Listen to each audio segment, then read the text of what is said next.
So I'm setting up today, doing a little bit of testing. I thought I'd show you how the fingers lock and unlock. So right now, the finger's unlocked. Okay? Now with this hand, I have the electrodes hooked up to this hand. When I contract it, see it moved this servo to the back position, and with that, this locking arm.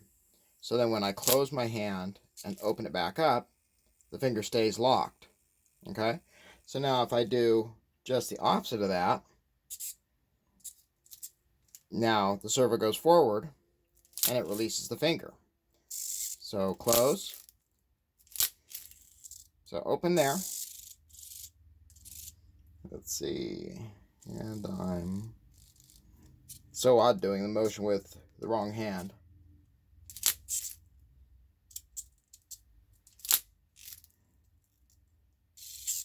So lock. See? Then unlock. So there you go. Just thought I'd show everybody how it's going to work. Thanks for watching.